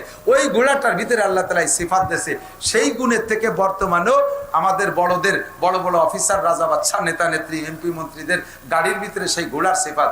ঘোড়ার গুণ ছিল হলো, ইউসুফ আলাইহিস সালাম যখন পিঠের উপরে বসতেন তখন ওই ঘোড়াটার নাক দিয়ে একটা শব্দ বাড়ে, তো সাইরেন বাজানোর মতো 3 মাইল দূরিতে শোনা যাইতো। সেই সাইরেনের নকল করে আমাকে নেতাকে গাড়ির ভিতরে সাইরেন লাগাইছে, দেন না কোনো দিক যাওয়ার সময় সামনে 30 গাড়ি, পিছনে 30 গাড়ি, ডাইনে 10 গাড়ি, বামে 10 গাড়ি, মাঝখানে কোন গাড়ির মধ্যে নেতা বলায় রয়েছে কালা গ্লাসের মধ্যে টের পাওয়া যায় না, একই কালারের গাড়ি ছাড়িয়ে দিছে। 3 সাইরেনের ভিতরে সাইরেন লাগাতে কুহু কুহু কুহু কুহু অতি অতি রাস্তায় দৌড়তে দাঁড়ায়। তো ইউসুফ আলাইহিস সালাতু ওয়াস সালাম যখন ওই ঘোড়ায় উঠতেন, রাস্তার মানুষ টের পাইয়া শুধু এক নজর ইউসুফের চেহারাটা দেখার জন্য রাস্তায় এসে সারিবদ্ধ দাঁড়ায় থাকত। তো জুলাইখা কয়, একজনের টাকা দিয়েছে, আমি তো বুড়ো হয়ে গেছি, যাতে পারবো না, তুই আমার একটু রাস্তায় নিয়ে যাবি, পারবি? কয়দিন সে চেষ্টা করছে, পারে নাই। আজকে উনার যে দেবতা, সেই মূর্তি, এখনো মূর্তি পূজা করে, মূর্তিরে ঘরের মধ্যে রেখে মূর্তির কাছে খুব করে দোয়া মনোযোগ করছে, ভগবান তোর এই জীবন ভরি ইবাদত বন্দেগী করলাম, তুই একটু ইউসুফরে আমার সাথে একটু দেখা করাই দিতে পারলি না? তুই একটু দেখা করাই দে, তোরে আরো বেশি পুজো করবো। আজকে আখেরি দোয়া করে টোরে রাস্তায় গেছে, কয় যে ইউসুফ আলাইহিস সালাম একটু আগে চলে গেল। দুঃখীর জ্বালায় ভগবান রে লাইথবে না চড়াবে তা টের পাচ্ছে না। পরের দিন আইসা ভগবান রে বাদ দিয়ে এবার আকীদা পাল্টাইছে। ইউসুফ আলাইহিস সালাম তো আল্লাহ ভক্ত, জুলাইখা আগেতে জানে। আজকে ভগবান রে বাদ দিয়ে রব্বুল আলামিনের কাছে দোয়া করছে, মালিক কিচ্ছু চাই না, জীবনে যে কারণে আমি ইউসুফের আশেক হয়েছি তা তুমি ভালো করে জানো। শুধু আমি না, মিশরের 100 মহিলা তারা ইউসুফকে এক ঝলক দেখে তাদের আঙ্গুল কেটে ফেলাইছে। এটা আমি এর কাছে ইসুফের কাছে মাজুর, বুড়ো হয়ে গেছি, তবু আমি ইসুফের আসে এসকে ইসুফের মহাব্বতে পাগল, আমাকে একটাবার দেখা করার সুযোগ করে দাও। আল্লাহর কাছে দোয়া মোনাজাত করে সিজদা করে জুলাইখা রাস্তায় আসছে, ইতিমধ্যে ইসুফ আলাইহিস সালাম চলে আসছে। সাক্ষাৎ হয়ে গেছে, সালাম দিয়ে কয় একটু নামবেন, আমি বুড়ি মানুষ। মুসলিম বাদশাহ আমাকে দেশের রাজা বাদশাকে মতো সারা রাস্তা ক্লিয়ার কর, দেখেন না বাড়ি আসার সময় 50-100 কিলোমিটার রাস্তায় শিয়াল কুত্তু আসতে পারবে না, সব সাপ। বুড়ি আইছে, আসার সাথে সাথে ইসুফ আলাইহিস সালাম নামছে। নবী কি খবর আপনার, কি কি কি দাবি বলেন। ইসুফ আলাইহিস সালাম ওই জুলাইখারে দিয়ে চিনতেছেন, এমন হয়ে গেছে। আর জুলাইখা তো ইসুফরে দেখতেছেই না, অন্ধ। তো বলতেছে আপনি কি ইসুফ, আপনি কি এই দেশের রাজা? বলে হ্যাঁ আমি ইসুফ, আমি এই দেশের রাজা। আপনি নবী ইসুফ? বলে জি। তাহলে আপনার কাছে, আপনি নবী হলে আপনার যোগ্যতা আছে, আপনার কথা আল্লাহ শোনে। আপনার কাছে একটা দাবি, আপনি একটু দোয়া করে দেন আমার এই চোখ দুটো যেন খুলে যায়, আমি যেন আপনার চোখ দিয়ে এক নজর দেখতে পারি। আপনারে দেখার জন্য বহুত সম্পদ ছিল, সব শেষ করে ফেলাইছি, কোনোদিন নাগালে পাই না, আজকে পাইছি, একটু দোয়া করেন আমার চোখ দুটো ভালো হোক, একটু আপনার পরাণ করে দেখবো। ইসুফ আলাইহিস সালামকে আল্লাহ তুমি এই বুড়ির চোখ ভালো করে দাও, দেশের চোখ ভালো করে। এখন ইসুফ আলাইহিস বুড়ি চোখ খুলে দেখে যে হ্যাঁ সেই ইসুফই ঠিক আছে। আর কি, তিনটে দাবি, তার একটা হলো চোখ ভালো করা, সেটা তো করে দিয়েছেন। আর একটা দাবি আপনি বললে হয়ে যাবে, দেখেন এই যে আপনার দোয়া কবুল হলো, সাথে সাথে চোখ ভালো হলো, ওটাও বললে হবে। আপনি আল্লাহর কাছে দোয়া করেন আমি পুনরায় যৌবন ফিরে পেতে চাই, আমি 16 বছরে যুবতী হতে চাই। ইসুফ আলাইহিস সালামকে আল্লাহ এ বুড়ো মানুষটা চাচ্ছে, তাই তার একটু যুবতী বানায় যাও। বলার সাথে সাথে জুলাইখা 16 বছরে যুবতী হয়ে গেছে। যখন জুলাইখা যুবতী হয়ে গেছে, ইসুফ আলাইহিস সালাম এক নজর দেখেছে, আরে আল্লাহ এদি সেই জুলেখা। এখন উনি হতভম্ব, আল্লাহ কোন বিপদে পড়ে গেলাম, বুড়ি ছিল তো ভালোই ছিল। যাই হোক আমার তো হয়ে গেছে। 3 নম্বর দাবি কি, আমারে বিয়ে করতে হবে। সারাটা জীবন আপনার অপেক্ষায় রয়েছি, বহুত অন্যায় করতে গেছি, আল্লাহ আপনারও বাঁচাইছে আমারও বাঁচাইছে, নিজেদের চরিত্র হেফাজত করেছি। আপনার পরে আমি কোথাও আমার যৌন চরিতার্থ করি নাই, অন্যায় ভাবে আমি কোথাও কিছু করি নাই। আমার দেহকে, আমার সতীত্বকে আমি পাহারা দিয়ে রেখেছি, সারা জীবন সাধনা করছি। দুনিয়ায় না হলে আখিরাতে আপনার কাছে আমি যাবই যাব। আল্লাহ তাআলা অ্যারেঞ্জ করে দিয়েছে। তাফসীরে জালালাইনের হাসিয়া ভিতরে উলামায়ে কেরাম খুঁজলে পাবেন, দেখবেন যা বলছি হুবহু লেখা আছে। এরপরে দাবি করছে, এখন ইসুফ আলাইহিস সালাম কয় আমি তো বিয়ে করছি, ছেলে মেয়ে আছি, আমার তো আর স্ত্রীর দরকার না, আপনি ওয়া সময় বিপদে আমারে কেন ফেলালেন পন্দি দেই। এখন এই ইসুফ আলাইহিস সালাম, জিবরিল আলাইহিস সালাম আসছে ইতিমধ্যে, নবী তো ওহী আসছে। কি খবর যে ইসুফ নবী? কয় কি যে জানি যে মহিলা তো সে ফিরে আবার আইসো, অসময় আমার বিপদে ফেলাই দিচ্ছে। কয় যে কোনো সমস্যা নাই, ওই মহিলাকে লোক দিয়ে আপনার বাসায় পাঠায় দেন, মহিলারে লোক দিয়ে বাসায় পাঠায় দেন, আর আপনি সফর সাইডে বিকেলে যাইয়া ওই মহিলাকে বিয়ে করে নেবেন। আল্লাহ হুকুম করছে, অনুমতি দিয়েছে। বলেন না সুবহানাল্লাহ। নবীর ইশকে আশিক হইয়া একভাবে রেগে রইছে, নিজেকে পবিত্র রাইখা অবশেষে আল্লাহ তাআলা তার চাহিদা পূরণ করে দিয়েছে। এখন ওই মহিলাকে লোক দিয়ে যখন বাড়ি পাঠাইতেছে, ইসুফ আলাইহিস সালামের বাড়ি, মহিলাকে ইসুফ নবীর বাড়ি যার আগে আমার ওই ঝুপড়ির মধ্যে একটু জাতি হবে, ঝুপড়ির মধ্যে একটু জাতি হবে। ঝুপড়ির মধ্যে যাইয়ে সে ভগবানের ঠ্যাং দৌড়িয়ে ওরে ব্যাঙ্গের মতো হাসা, শয়তান তোর জীবন ভরে বুঝো আল্লাহ ইবাদত করলাম, তুই আবার ইসুফের সাথে দেখা করাতে পারলি রে। আরে একবার কইছি আমার আল্লাহ রে, সেই আল্লাহ আমার ইসুফের সাথে দেখা করাই দিয়ে আমার সব পাল্টা ফেলে দিয়েছে, তোরে পুজো দেবো যে জায়গাতে যায়। ওরে ভাঙ্গে সুরে হাত পা মোয়া হইলে পানিতে ডুবই টুবই ধুইয়ে তারপরে ইসুফ আলাইহিস সালামের বাসায় গেছে, যথারীতি বিয়ে হয়ে গেছে। ইউসুফ আলাইহিস সালামের আরো স্ত্রী ছিল, বলা হয় যে অন্য কোন স্ত্রীর পেটে সন্তানও হয় নাই, এই জুলাইখার পেটে আল্লাহ তাআলা 3টে সন্তান দান করেছে। সেই 3 সন্তানের মাধ্যমে যাইতে যাইতে সন্তানের একটা মেয়ের নাম রহিমা, একটা মেয়ের নাম রহিমা। ওই রহিমাকে আল্লাহ তাআলা আবার বিয়ে করায় দিয়েছে হযরত আইয়ুব আলাইহিস সালামের সাথে। সেই আইয়ুব আলাইহিস সালামকে 18 বছর পুকার বাসাটা খেদমত করছে এই রহিমা, বংশীয়ভাবে নবীর বংশ। রহিমার বাপ ইসুফ আলাইহিস সালাম, ইসুফ আলাইহিস সালামের বাপ ইসাক আলাইহিস সালাম, ইসাক আলাইহিস সালামের বাপ কি বলা হয় ইব্রাহিম আলাইহিস সালাতু ওয়াস সালাম। এইভাবে যাইতে যাইতে ইসুফ আলাইহিস সালামের বাপ ইয়াকুব আলাইহিস সালাম, ইয়াকুব আলাইহিস সালামের বাপের নাম ইসাক আলাইহিস সালাম, ইসাক আলাইহিস সালামের বাপের নাম ইব্রাহিম আলাইহিস সালাম। সেই বংশের মাইয়া হযরত রহিমা আলাইহিস সালাম, হযরত আইয়ুব আলাইহিস সালামের স্ত্রী। দোস্তরে বলতে চাইছি ওমাইয়াত্তাকিল্লাহ ইয়াজআল লাহু মাখরাজা, যদি কেউ আল্লাহকে ভয় পায় আল্লাহ তাআলা তাকে এই জাতীয় মহা বিপদ থেকে ভয় করে। ও যুবক, গুনাহ থেকে বাঁচতে হলে তুমি আল্লাহর ভয়টা অন্তরে রাখো। বলছি কিনা মনে নাই, বললে আবার বলি। সেদিনকে ফরিদপুর মাহফিল করে আসছি, গত বছর 2 আগে ফরিদপুর একটা মাহফিল করছি। মাহফিলের ভিতরে আমাকে খেদমত করছে একটা যুবক, ফিসফিসে পাতলা দাড়ি, মাথায় পাগড়ি, মাথায় পাগড়ি, গায়ে লম্বা জুব্বা, কি যে তার বিনয়ী ভাষা, আমি আশ্চর্য হয়ে যাচ্ছি। অবশেষে আমি বললাম, বাবা তুমি এত ভালো, খুব খুশি হয়ে গেছি। খানা দানা শেষে বিদায় নেওয়ার সময় ছেলেটা বলতেছে, হুজুর আপনি তো আমার খেদমত নিলেন, আমিও খেদমত করে খুশি হয়েছি, কিন্তু আমার পরিচয়টা তো নিলেন না। তো বলো, আমি তো মনে করছি তুমি খাবাসপুর মাদ্রাসার ছাত্র। কয় না হুজুর, আমি ফরিদপুর রাজেন্দ্র কলেজের ছাত্র। জীবনে আমি দাড়িতে খুর দেই নাই। দাড়ি গজানোর আগে আপনার বয়ান শুনেছি, সেই থেকে প্রতিজ্ঞা করেছি আল্লাহ দাড়ি দিলে, একটা দাড়ি দিলেও কাটবো না। এই তুতির পর চারটে হয়েছে, আমাকে দেশে ছাগলি দাড়ি, এরকম চারটে পাতলা দাড়ি, তাই সে কাটে নাই। এরপরে পাগড়ি যুব্য তো আছেই আছে। হুজুর আমি কোন জায়গায় থাকি, একটু কদম দিয়ে বরকত দিয়ে যান। ও যে রুমি থাকে, আমার সেই রুমি নিয়ে গেছে। রুমি যাইয়া দেখি আমি নিজেকে নিজে ওয়াজ সংগ্রহ করছি, আমি নিজে সেখান থেকে খানিকটা অর্জন করছি। রুমির মধ্যে যাইয়া দেখি সাদে লেখা আল্লাহ দেখে, ও বাংলায় লিখে দিয়েছে। ডান পাশের ওয়ালে লেখা আল্লাহ দেখে, বাম পাশের ওয়ালে লেখা আল্লাহ দেখে, 4টে ওয়ালে লেখা আল্লাহ দেখে। আমি কই তুমি এগুলো কি করছো? কয় যে হুজুর আপনি বলেছিলেন গুনাহ থেকে বাঁচতে হলে 3টে কথা মনে রাখতে হবে। একটা হলো আমি যখন গুনাহ করি ওই সময় মনে আনতে হবে আমার এই গুনার অবস্থাটা কে দেখে? জোরে বলেন কে দেখে? আল্লাহ দেখে।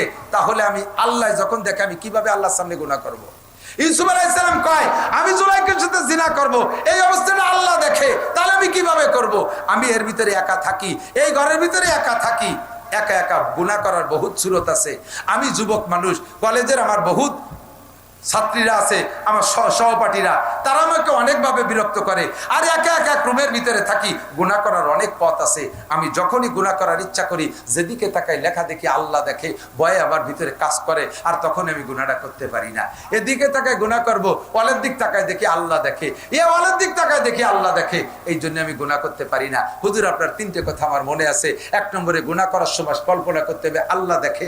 2 নম্বরে গুনাহ করার সময় খেয়াল করতে হবে আমি যে গুনাহটা করতেছি, এই গুনাহটা ফেরেশতারা দেখতেছে আর লিখতেছে। কথা বলেন ঠিক কি ঠিক না? 3 নম্বরে আরেকটা কথা কল্পনা করলে গুনাহ থেকে বাঁচা যাবে, সেটা হলো আমি যে গুনাহটা করতেছি এই গুনাহরত অবস্থায় আমার মৃত্যু হতে পারে কি পারে না? গুনাহরত অবস্থায় আমার মৃত্যু হতে পারে। মদ গালে দিছি, এই অবস্থায় মরতে পারি। সিগারেট টানতেছি, এই অবস্থায় মরতে পারি।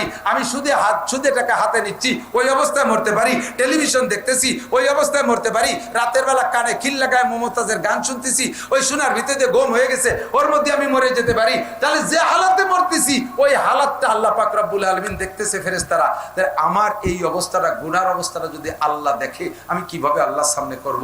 এর নাম হলো মাইয়াত্তাকিল্লাহ ইয়াজআল লাহু মাখরাজা ইয়া আইয়ুহাল্লাযিনা আমানুত্তাকুল্লাহা হাক্কা তুকাতি। যুবক, ও যুবক, সিগারেট খাইস না, আল্লাহ দেখে। মদ খাইস না, আল্লাহ দেখে। ফেসবুকে ল্যাংটা ছবি দেখিস না, ওইটা আল্লাহ দেখে।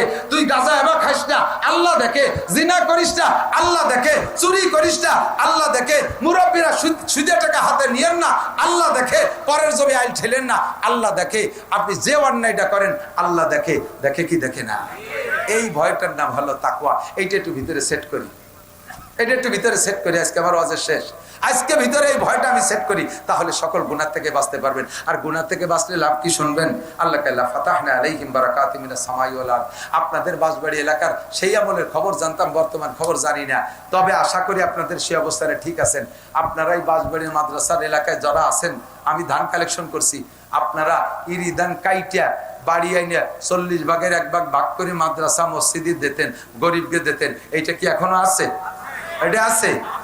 আমি সেই সময় গল্প দিতাম, আমি সেই সময় যা চোখে দেখে গেছি, আপনাদের ক্ষেত খামারে সেচের পানি দেওয়া লাগতো না, কীটনাশক ওষুধ পানি দেওয়া লাগতো না, অনায়াসে স্বাভাবিকভাবে জোয়ারের পানিতে ধান ফুলে থাকতো, আপনারা কেটে নিয়ে আসতেন, আর এই মাদ্রাসায় 40 ভাগের 1 ভাগ দিতেন। আল্লাহ পাক আপনাদের এই বরকত দিয়েছে। আপনাদের এই কিস্সা আমি বাংলাদেশের বিভিন্ন প্রান্তে শুনেছি, আর বলছি বিশ্বাস না হলে বাঁশবাড়ি যে দেখে আসো। আল্লাহ পাক আপনাদেরকে এর বদৌলতে আপনাদের বরকত দিয়েছে, বরকত দিয়েছে, আপনারা বরকত পেয়েছেন। আল্লাহকে ভয় পেয়ে যদি শরীয়তের বিধানের পর আমল করেন, এই বরকত কিয়ামত পর্যন্ত চালু থাকবে। কথা বলেন ঠিক ঠিক না? বাস্তবে ইতিহাস কিছু বলা লাগে না, বর্তমানে নতুন করে ইতিহাস হচ্ছে। ক্ষমতার মালিককে আরো জোরে যুবকরা দল বেদল সব আছে, এর মধ্যে বিএনপি যুবকরা আছে, কি বলে জাতীয় পার্টিও থাকতে পারে, আর জামাত শিবিরও থাকতে পারে, আর আওয়ামী লীগ তো অবশ্যই আছে। সবাই মিলে একটা কথা মনে রাখবা, জীবনে কোনোদিন রাজনীতি করতে করতে বলবা না ক্ষমতার উৎস জনগণ। ক্ষমতার উৎস কে? জনগণ কি ক্ষমতার উৎস? এবার চোখে দেখাই দিছি। একদিন আমরা নিষেধ করছি যে কথা কইেন না, আরে বলে কি জনগণই ক্ষমতার উৎস, এই বলে ঝাড়ি মারছেন। এবার আল্লাহ চোখে দেখাই দিছে। মাননীয় প্রধানমন্ত্রী জননেত্রী শেখ হাসিনার সাথে তখনও পর্যন্ত সরকারি পাওয়ার রয়েছে, উনি ছেড়ে যাওয়ার আগ পর্যন্ত ছিল না, সরকারি পাওয়ার আছে। গোটা বাংলাদেশের ভোট দেন আর না দেন, আওয়ামী লীগ যারা সবাই উনার সাথে ছিলেন না, যে যেখানে থাকেন ছিলেন না। সেনাবাহিনী উনার ছিল না, আর্মি উনার, বিডিআর উনার, নৌবাহিনী উনার, বিমান বাহিনী উনার, র্যাব উনার, আনসার উনার, যুবলীগ সাথে, ছাত্রলীগ সাথে, কৃষক লীগ সাথে, মূর্খ লীগ সাথে, তাঁতি লীগ সাথে, পাতি লীগ সাথে, গোটা বাংলাদেশের সমস্ত আওয়ামী লীগ তার সাথে। আর এত বাহিনীর সাথে, এত বাহিনী, এত জনগণ হাতে ছাতে থাকা সত্ত্বে মাত্র কয়েকটা যুবক যাইয়া স্লোগান দিল, আর গণভবন থেকে কিনা কোন দিক পালায় চলে গেল, নেতারা কে কোন দিক চলে গেল, একটারও খবর খুঁজে পাওয়া যাচ্ছে না। জনগণ যদি ক্ষমতার উৎস হতো, তাহলে শেখ হাসিনা দেশ থেকে যাওয়া লাগতো না, আওয়ামী লীগরা এভাবে পলায় থাকা লাগতো না। কথা বলেন ঠিক ঠিক না? প্রমাণ করে দিচ্ছে জনগণ ক্ষমতার উৎস না। ক্ষমতার উৎসকে যারা এই আওয়ামী লীগ লাগে ঠগাইতে পাইরা এখন তোমরা বিভিন্ন প্রকার দুর্নীতি করতেছো, তোমরা ভালো করে মনে রাখো, আওয়ামী লীগের সাথে এত কিছু থাকা সত্ত্বেও তাকে পাততলে মাটি নাই। তোমরা কয়েকজন মানুষ যা করে বেড়াচ্ছ, আল্লাহ যদি তোমাদের আচরণে রাইগে যায়, তাহলে তোমরা পাততলে মাটি না, পাততলে 7 সমুদ্র 13 নদীর তলে যাইয়া তারপরেও তোমরা জায়গা পাবা না। কথা বলেন ঠিক ঠিক না? অন্যায় করবা তো হিসাব করে করবা, প্রতিশোধ নিবা তো হিসাব করে নিবা। আল্লাহ পাক দেখায় ছাড়িয়ে দিয়েছে, আল্লাহ পাক ক্ষমতার উৎস, জনগণ ক্ষমতার উৎস না। আল্লাহর হুকুম যদি মেনে চলো, আসমান থেকে রহমত, জমিন থেকে বরকত আসে। আর একটা কথা বলে শেষ করে দেই, সেটা হলো আফগানিস্তান। আমরা জীবন ভরে কইছি এইভাবে ওইভাবে, ওই নবীর উপরে মান্না সালু আইছে, এ আইছে, ও আইছে, তা আইছে ইত্যাদি কইছি। দোস্তরে আফগানিস্তানের দিক তাকায় দেখেন, ইসলামী কোরআনের শাসন বাস্তবায়ন হওয়ার সাথে সাথে সেই আফগানের জমিনে আগে যে আনার গাছ, আঙ্গুর, ডালিম গাছ লাগানো ছিল, আগের সেই গাছে 1 কেজিতে 4 ডালিম হতো, আর এখন সেই গাছের 1 ডালিমে 1.5 কেজি হয়। জোরে কথা সুবহানাল্লাহ। আমরা জীবনে অনেক কিছু দেখেছি। আল্লাহর কাছে দোয়া করি, আল্লাহ আওয়ামী লীগ আলাই করুক, বিএনপি আলাই করুক, যেই করুক, এই দেশে কোরআনের শাসন ব্যবস্থা করুক, তাহলে আমরা ইনশাআল্লাহ এই দেশে ফসল, ফল, সমস্ত খনিজ সম্পদ ওভাবেই ইনশাআল্লাহ পাবো। বিশ্বাস হয় কি হয় না? আল্লাহ পাক কবুল করুক। জোরে বলেন আমিন। এই বাঁশবাড়ি মাদ্রাসার মাহফিলের জন্য আপনারা খুশি হন। ফিলিস্তিনের পক্ষে নেতা, কি বলা হয়, বাইতুল মুকাদ্দাসের পক্ষে, বিশ্বনবীর পক্ষে, বদরি সৈনিকদের পক্ষে যারা, একটু হাত দেখাবেন। টাকা চাচ্ছি না ভাই, নাই সত্যি মাশাআল্লাহ। যারা দুয়ার আগে চলে যাবে তারা ইসরায়েলের নেতানিয়াহুর দলের লোক। আমি ডাকে দেখাবো যে ওই যে একজন নেতানিয়াহুর লোক যায়, সকালবেলাতে খেপানো শুরু হবে অথবা কিল শুরু হয়ে যাবে। একমাত্র পেশাব আসলে 1 আঙ্গুল। কাকা কিন্তু ইসরায়েলের দল হিসেবে যাচ্ছে না, উনি যাচ্ছে পেশাবখানা পাহারা দিতে। বাঁশবাড়ি মাদ্রাসার মাহফিল 1 মাস যাবত হবে। এর জন্য অন্য কোন মাদ্রাসার থেকে ফারেক মৌলানা, অন্য কোন মাদ্রাসার হুজুরকে দাওয়াত দেওয়া লাগবে না। এই জায়গা থেকে যারা ফারেক হয়েছে, লেখাপড়া করে চলে গেছে, তারাই সুন্দর করে এই বাঁশবাড়ি মাদ্রাসার 1 মাসের মাহফিল চালায় রাখতে পারে। কথা বলেন ঠিক ঠিক? আপনাদের ভাতের বরকত, এটা আপনাদের ভাতের বরকত। আমি প্রথমবার বলছিলাম, আমার মনে আছে, মাঠে যেদিন প্রথমবার আইছি, বাতে কথা কয়, রুটিতি কথা কয়। কিভাবে রুটিতে কথা কয়? প্লেট ভরে রুটি তৈরি কথা কয়? রুটিতে কথা কর সিস্টেম হলো একজন ক্ষুধার যন্ত্রণায় আর পড়ে রয়েছে নিস্তেজ, যে কথা বলতে পারে না, ঠেলা দিলেও ফিস ফিস করে কি চোখ নাড়া দেয়, কথা কয় না। সমস্যা হলো ওর পেটে কিছু নাই, ক্ষুধার তাড়নায় দুর্বল।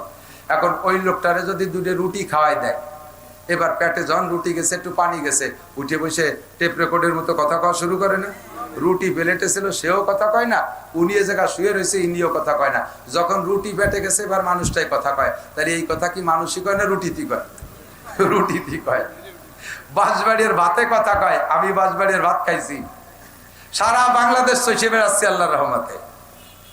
এই মাদ্রাসা, আপনাদের মাদ্রাসা, মোহতাম সাহেব হযরত মাওলানা আব্দুল হাকিম সাহেব রহমতুল্লাহ আলাইহি চলে গেছে।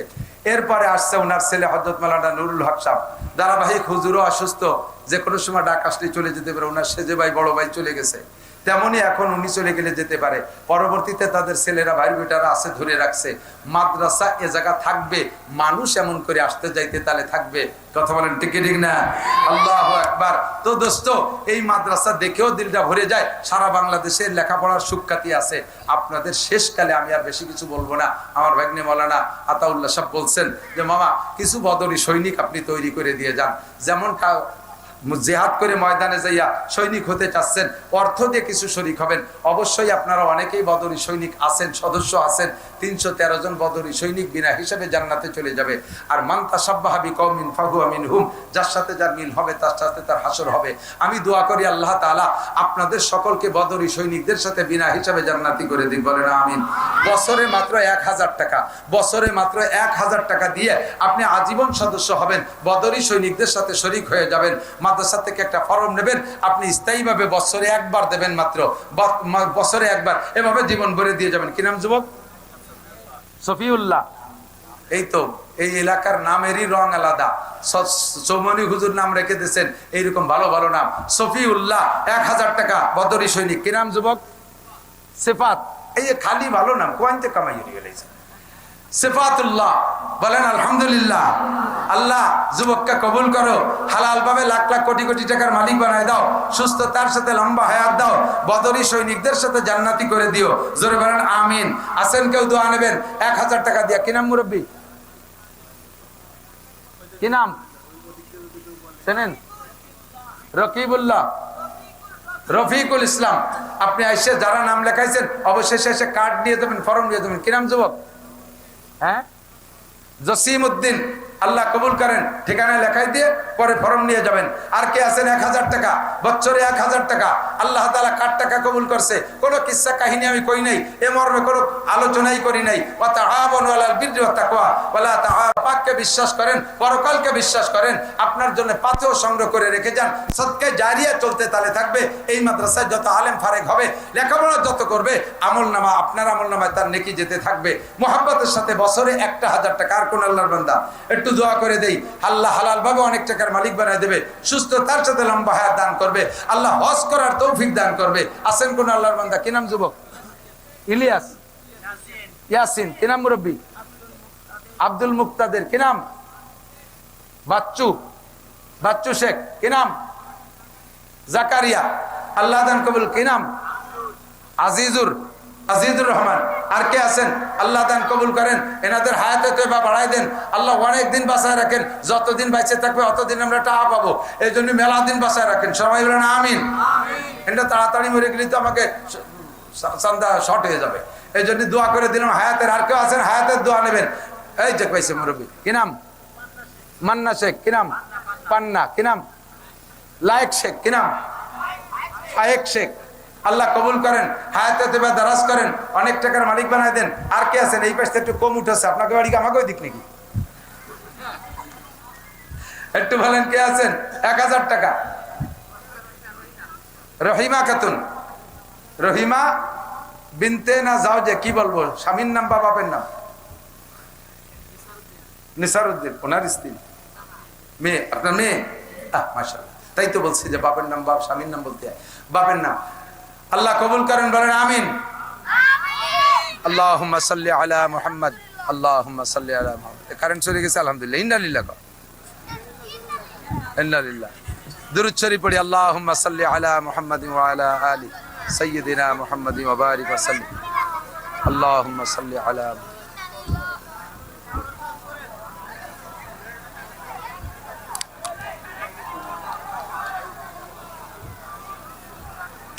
আপনারা পল্লী বিদ্যুতের সাথে আগে একটু যোগাযোগ করে নিন, যাতে আজকে দুটো দিন লোডশেডিং এদিক না দেয়, পল্লী করে দেয়।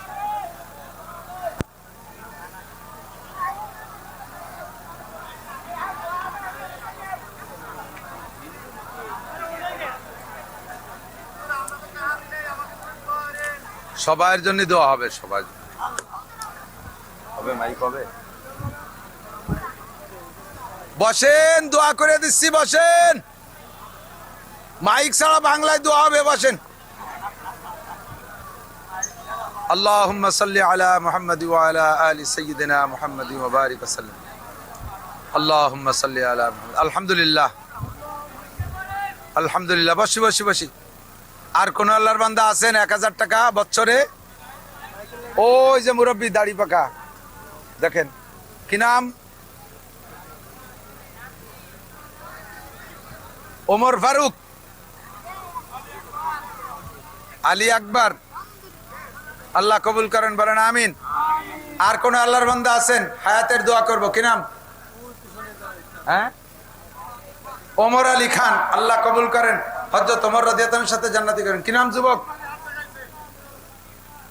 ইমরান। আল্লাহ ইমরানকে কবুল করো, হালাল ভাবে অনেক টাকার মালিক বানায় দাও।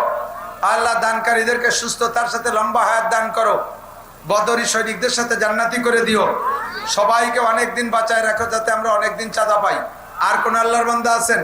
1000 টাকা দেবেন, হায়াতের দোয়া নেবেন, হজের দোয়া করব, বদরি সৈনিকদের সাথে জান্নাতি হওয়ার দোয়া করব। রোগ ব্যাধি বালা মুসিবত থেকে আল্লাহ হেফাজত করবে। আমার মা বোনরা আপনারাও দেন। বদরের যুদ্ধে হযরত ফাতেমা এবং হযরত আয়েশা দুইজন নার্সের কাজ করেছিলেন, মহিলারাও সেখানে কাজ করেছিলেন অনেকে। তাদের হাফিজুর রহমান শেখ, আল্লাহ কবুল করেন, আল্লাহ অনেক টাকার মালিক বানায় দেন। আমার তো বিশ্বাস ছিল যে এ জায়গা থেকে, আজকের মাঠ থেকে 313 জন মানুষ পুড়িয়ে যাবে। আছেন আর কোন আল্লাহর বান্দা থাকলে বলেন, দোয়া করি। আর বেশি কষ্ট দেব না, সময় হয়ে গেছে, অনেক রাত হয়ে গেছে। একটু দরুদ শরীফ পড়ি। আল্লাহুম্মা সাল্লি আলা। শাইখ শেখ, আগেই বলছে, নাম বলছি। আল্লাহ কবুল করেন। ইসমাইল শেখ, ইসমাইল মোল্লা।